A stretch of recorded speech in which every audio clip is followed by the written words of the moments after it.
Assalamualaikum warahmatullahi wabarakatuh. Perkenalkan, nama saya Desi Silvia dari Prodi PKMI semester 4 dengan NIM 248623200002. Di sini saya akan mengerjakan tugas bahasa Indonesia yaitu UTS yang akan membuat video menjawab pertanyaan-pertanyaan yang sudah Ibu dosen berikan. Baik, langsung saja kita masuk soal yang pertama, yaitu jelaskan peran dan kedudukan bahasa Indonesia dalam pembelajaran bahasa Indonesia di lingkup pendidikan khususnya pada jenjang MI atau SD. Bahasa Indonesia mempunyai peran yang sangat penting dalam dunia pendidikan, terutama pada jenjang MI atau SD. Bahasa Indonesia bukan hanya menjadi mata pelajaran, tetapi juga menjadi alat utama dalam proses belajar mengajar. Hampir semua kegiatan di sekolah menggunakan bahasa Indonesia, mulai dari guru menjelaskan materi, mulai dari siswa bertanya, berdiskusi, membaca buku, hingga menulis tugas. Kedudukan bahasa Indonesia dalam pendidikan adalah sebagai bahasa nasional dan bahasa resmi negara. Sebagai bahasa nasional, bahasa Indonesia berfungsi mempersatukan masyarakat Indonesia yang memiliki banyak suku dan bahasa daerah. Sebagai bahasa resmi negara, bahasa Indonesia digunakan dalam kegiatan resmi termasuk pendidikan. Di jenjang MI atau SD, bahasa Indonesia berperan sebagai dasar mengembangkan kemampuan siswa dalam berbahasa. Anak-anak belajar menyimak, berbicara, membaca, dan menulis.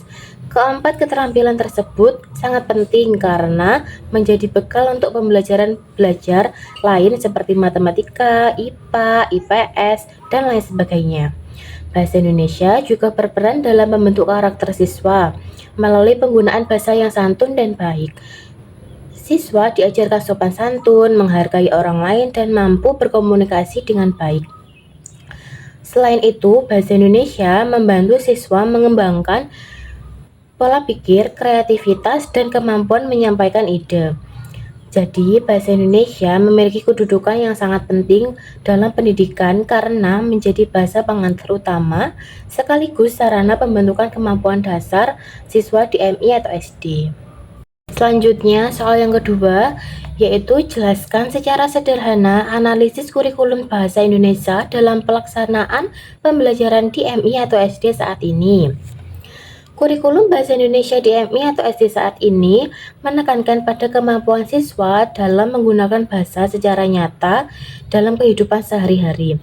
Pembelajaran tidak hanya menghafal teori bahasa, tetapi lebih fokus pada praktik berbahasa.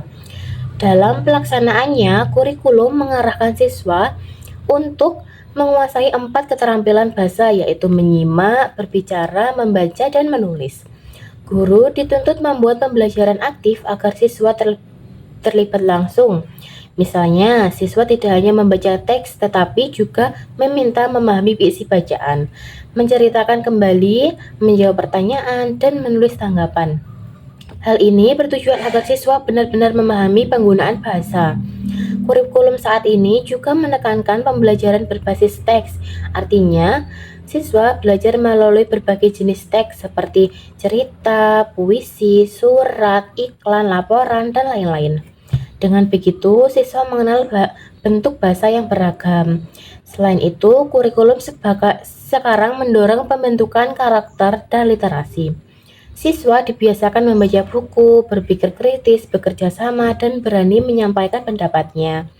Peran guru dalam kurikulum saat ini sangat penting, yaitu sebagai fasilitator yang membimbing siswa, bukan hanya sebagai memberi materi. Guru harus kreatif, menggunakan metode dan media pembelajaran agar siswa tertarik belajar dalam bahasa Indonesia. Jadi, analisis sederhana kurikulum bahasa Indonesia saat ini adalah pembelajaran berpusat pada siswa, aktif, menekankan keterampilan berbahasa, berbasis teks, dan serta membangun karakteristik dan literasi.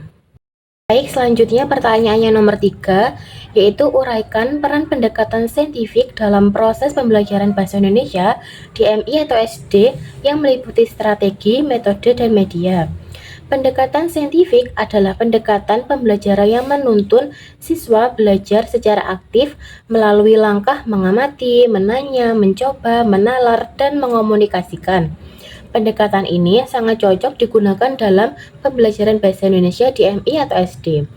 Peran pendekatan saintifik dalam bahasa Indonesia adalah membuat siswa aktif berpikir dan terlibat langsung dalam pembelajaran.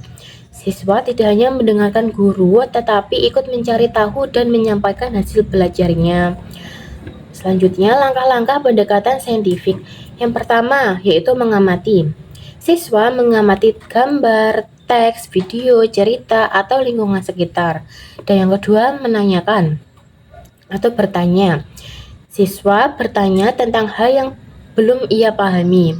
Yang ketiga, mencoba. Siswa melakukan kegiatan seperti membaca teks, menulis cerita, berdiskusi, atau wawancara. Selanjutnya, yang keempat, menalar. Siswa menarik kesimpulan dan informasi yang diperoleh. Selanjutnya, yang keenam, mengomunikasikan. Siswa menyampaikan hasil diskusi atau membacakan tugas. Strategi yang digunakan misalnya kerja kelompok, diskusi, presentasi, dan pembelajaran berbasis lainnya. Metode yang dapat dipakai antara lain yaitu ceramah, singkat, tanya jawab, demonstrasi, bermain peran, atau penugasan.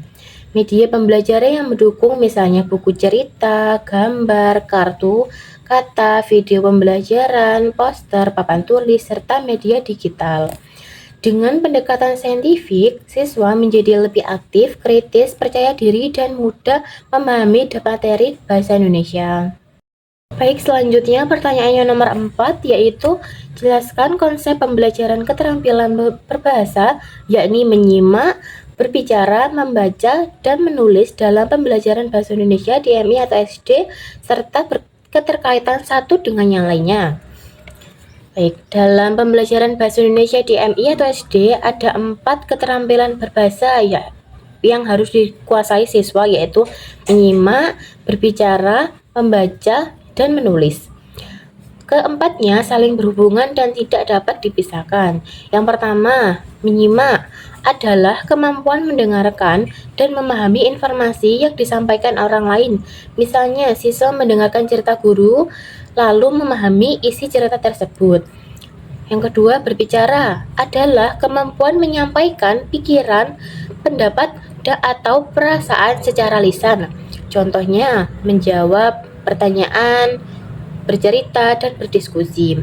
Yang ketiga, membaca adalah kemampuan memahami isi tulisan. Dengan membaca, siswa memperoleh informasi, pengetahuan, dan pengalaman baru. Yang keempat, menulis adalah kemampuan menyampaikan ide dalam bentuk tulisan, misalnya menulis cerita pendek, surat, atau rangkuman. Keempat keterampilan ini saling berkaitan. Anak yang sering menyimak akan memiliki banyak kosakata sehingga lebih mudah berbicara. Anak yang rajin membaca akan lebih mudah menulis karena memiliki banyak contoh kalimat dan ide. Anak yang pandai berbicara misalnya lebih mudah menyampaikan gagasan dan saat menulis. Contohnya, siswa mendengarkan cerita dari guru atau menyimak, lalu menceritakan kembali atau berbicara, membaca teks yang sama atau membaca, kemudian menulis kesimpulan cerita atau menulis. Jadi, pembelajaran bahasa Indonesia sebagainya menggabungkan keempat keterampilan tersebut agar kemampuan bahasa siswa berkembang secara menyeluruh. Selanjutnya yang terakhir pertanyaan nomor 5, yaitu saat ini berkembang fenomena menurunnya minat baca, maraknya penggunaan gawai, serta penggunaan bahasa gaul di kalangan peserta didik. Menurut Anda, bagaimana peran guru MI atau SD dalam menjaga kedudukan bahasa Indonesia yang baik dan benar sekaligus menciptakan pembelajaran bahasa Indonesia yang menarik, kreatif, sesuai perkembangan zaman?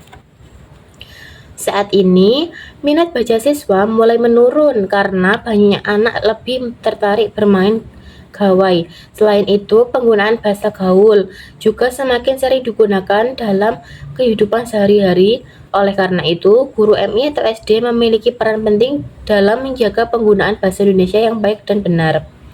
Guru harus menjadi teladan dalam berbahasa. Guru sebagainya berbicara dengan bahasa yang sopan, jelas, dan benar-benar dicontoh siswa. Jika guru membiasakan bahasa yang baik, siswa akan terbiasa menggunakannya.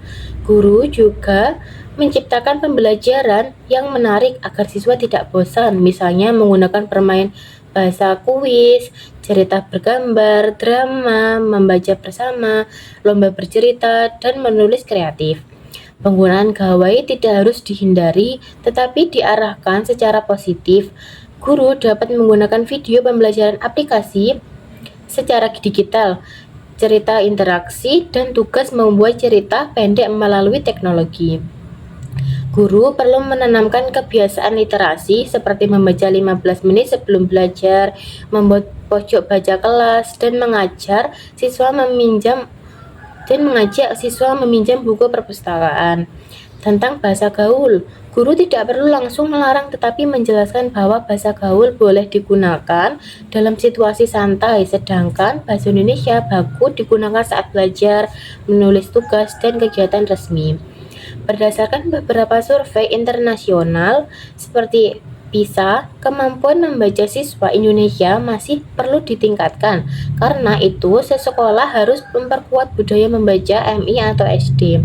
Jadi, peran guru sangat besar, yaitu sebagai teladan bahasa, pembimbing literasi, penggunaan teknologi yang bijak, dan menciptakan pembelajaran kreatif agar bahasa Indonesia tetap dihargai dan disukai siswa di era modern. Demikian penjelasan yang dapat saya sampaikan mengenai peran, kedudukan, kurikulum, pendekatan pembelajaran, keterampilan berbahasa, serta tantangan pembelajaran bahasa Indonesia di jenjang MI atau SD. Dari pembahasan ini dapat dipahami bahwa bahasa Indonesia memiliki peranan yang sangat penting sebagai alat komunikasi, sarana belajar, dan membentuk karakter peserta didik. Oleh karena itu, sebagai calon pendidik maupun pendidik, kita perlu terus berupaya menciptakan pembelajaran bahasa Indonesia yang menarik, kreatif, dan sesuai perkembangan zaman. Semoga penjelasan ini bermanfaat dan dapat menambah wawasan kita semua. Terima kasih atas perhatiannya Bapak atau Ibu, dosen, dan teman-teman. Mohon maaf apabila masih terdapat kekurangan dari saya. Wassalamualaikum warahmatullahi wabarakatuh.